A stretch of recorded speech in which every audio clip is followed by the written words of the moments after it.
تاریخ نے لکھا امام علی علیہ السلام ہر رات ہاتھوں کو اٹھا کے اللہ کی دربار میں دعا کرتے تھے کہ اے اللہ مجھے ایسا بیٹا عطا کر جو کربلا میں میرے غریب حسین کی مدد کرے۔ اللہ نے غازی عباس علمدار کا ظہور کیا۔ امام علی علیہ السلام اور بی بی ام البنین بار بار جناب عباس سے یہ کہتے تھے، عباس حسین رسول اللہ کا بیٹا ہے اور عباس تو اس علی کا بیٹا ہے، کبھی بھی اپنے آپ کو حسین کا بھائی نہ سمجھنا، ایک غلام کی طرح ہمیشہ حسین کی خدمت کرتے رہنا، جو حسین کہے عباس وہ کرتے رہنا۔ بس 10 محرم کے دن جب کرب و بلا میں ہر ایک شہید امام حسین علیہ السلام کے قدموں میں قربان ہوتا رہا، تاریخ نے لکھا حضرت عباس علمدار اپنی آنکھوں کے سامنے اپنے بھائیوں اور بچوں کو قربان کر دیتے ہیں اور بار بار نواسائے رسول کے قدموں میں بیٹھ کے کہتے ہیں، اے میرے آقا حسین اس غلام کو بھی اجازت دو۔ امام حسین فرماتے ہیں، عباس یہاں شجاعت کا امتحان نہیں، ہمارے صبر کا امتحان ہے۔ بس جناب عباس جیسے ہی امام حسین سے مل کے باہر آئے تو دیکھا بی بی سکینہ ہاتھوں میں مشکیزہ لیے جناب عباس کے قریب آئی اور کہنے لگی، چچا عباس میرے اصغر نے 3 دن سے پانی نہیں پیا۔ غازی عباس نے بی بی سکینہ کو دیکھا، خالی مشکیزے کو دیکھا، فرمانے لگے، اے میری آقا زادی میرے مولا حسین سے کہو میں آپ کے لیے پانی لے کے آؤں۔ بس بی بی سکینہ غازی عباس کو لے کے امام حسین کے پاس آتے ہیں اور کہتے ہیں، اے بابا چچا کو اجازت دو نہر سے پانی لے کے آئے۔ امام حسین علیہ السلام نے غازی عباس کے چہرے کو دیکھا، ایک آہ بھری اور فرمایا، سکینہ عباس جاؤ میری بہن زینب کے پاس، اگر میری بہن عباس کو اجازت دیتی ہے تو عباس تم چلے جانا۔ غازی عباس اور معصوم سکینہ بی بی زینب کے خیمے کے قریب آتے ہیں اور فرماتے ہیں، سلام ہو رسول اللہ کی نواسی پر۔ بی بی زینب جیسے ہی باہر آئے دیکھیں غازی عباس علمدار غلام کی طرح زمین پہ بیٹھے ہیں۔ بی بی زینب نے فرمایا، بھائی عباس کیا کہنا چاہتے ہو؟ غازی عباس نے فرمایا، اے میری آقا زادی اس غلام نے زندگی بھر آپ سے کچھ نہیں مانگا، آج کچھ مانگنے آیا ہے۔ آقا زادی زینب نے فرمایا، عباس حکم کر۔ جناب عباس رو کے کہتے ہیں، اے رسول اللہ کے نواسی 3 دن سے خیام میں پانی نہیں، بچے پیاس کی وجہ سے تڑپ رہے ہیں، اس غلام کو اجازت دیں کہ یہ میدان میں جا کے پانی لے کے آئے۔ جیسے ہی جناب عباس نے یہ فرمایا بی بی زینب زاروں قطار رونے لگی۔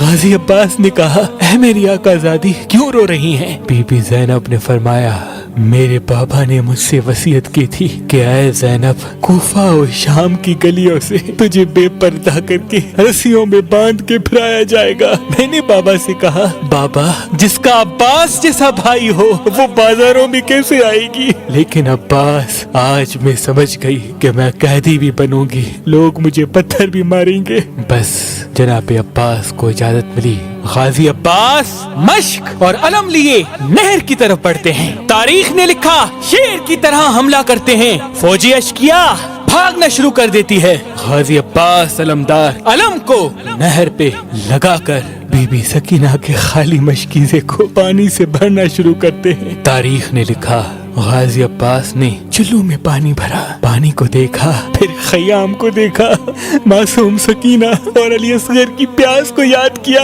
اور پانی کو نہر میں پھینک دیا۔ اتنے میں جناب عباس دیکھیں کہ آپ کا گھوڑا حسرت کی نگاہ سے آپ کو دیکھ رہا ہے۔ غازی عباس نے کہا، اے میرے گھوڑے تو بھی 3 دن سے پیاسا ہے، نہر کے سامنے ہے، پانی پی لے۔ گھوڑا اپنی زبان میں کہنے لگا، اے میرے آقا آپ میرے مالک ہیں، آپ نے بھی پانی نہیں پیا، کیسے ہو سکتا ہے؟ آپ سے پہلے میں پانی پیوں، پہلے آپ پانی پیے پھر میں پانی پیوں گا۔ بس جیسے ہی گھوڑے نے یہ کہا غازی عباس چیخ کے رونے لگے اور کہنے لگے، اے گھوڑے جب تو اپنے آقا کے بغیر پانی نہیں پی سکتا تو میرا آقا حسین 3 دن سے پیاسا ہے، اس سے پہلے میں کیسے پانی پیوں؟ بس مشکیزے کو بھر کے خیموں کی طرف بڑھنا چاہا۔ شمر اور عمر بن سعد نے یہ دیکھا کہ کچھ بھی ہو جائے خیموں تک پانی نہ پہنچے، حسین اور اس کے خاندان کو तड़पा तड़पा के शहीद करना है। कुछ सिपाही छुप गए और कुछ सिपाही चारों तरफ से गाजी अब्बास को घेरे हुए हैं। गाजी अब्बास अलमदार घोड़े पे सवार होके खेमों की तरफ बढ़ते हैं तो फौजी अशकिया गाजी अब्बास का निशाना लिए तीर चलाना शुरू कर देती है। बस गाजी अब्बास की सिर्फ यही तमन्ना थी कि कैसे भी करके पानी अपनी आकाज़ादी सकीना तक पहुंचाऊं। बस उन तीरों की बारिश में जनाब अब्बास आगे बढ़ते जा रहे हैं। किसी जालिम ने छुप के वार किया। जनाब गाजी अब्बास का एक बाजू कलम हो गया। मौला अब्बास ने अलम और मश्क को दूसरे हाथ में थामा और खेमों की तरफ बढ़ रहे हैं। किसी जालिम ने छुप के वार किया और जनाब गाजी अब्बास का दूसरा बाजू भी कलम हो गया। बस जनाब अब्बास मश्क को अपने मुंह में संभाल के खेमों की तरफ बढ़ रहे हैं। हजारों तीरों की बारिश जनाब गाजी अब्बास के जिस्म पे हो रही है। तारीख ने लिखा गाजी अब्बास के चेहरे पे जिस्म पे तीर लगना शुरू हो गए। एक तीर जनाब अब्बास की आंख में लगा। जैसे ही तीर मश्क को लगे और मश्क से पानी बहना शुरू हो गया, गाजी अब्बास ने बहती हुई मश्क को देखा, खेमों की तरफ मुंह करके कहा, मेरे मौला मुझे माफ करना। इतने में कोई जालिम जनाब गाजी अब्बास के सर पे वार करता है और जनाब अब्बास घोड़े की जीन से ज़मीन पे आते हैं। वहाँ ये मंजर जब इमाम हुसैन अलैहिस्सलाम ने देखा, इन्ना लिल्लाहि व इन्ना इलैहि राजिऊन पढ़ा और नहर की तरफ बढ़ना शुरू किया। जनाब अब्बास के सर को अपनी गोद में रखते हैं। इतनी देर में जनाब अब्बास फरमाते हैं, ऐ मेरे आका मुझे माफ करना, मैंने कोशिश तो बहुत की लेकिन मैं अपनी शहजादी सकीना तक पानी नहीं पहुंचा सका। इमाम हुसैन ने फरमाया, अब्बास अल्लाह की मर्जी ये है कि हम सादात प्यासे रहकर अल्लाह के दीन पे कुर्बान हो जाएं और हमारी प्यास को कयामत तक याद रखा जाए। फिर गाजी अब्बास फरमाते हैं, ऐ मेरे मौला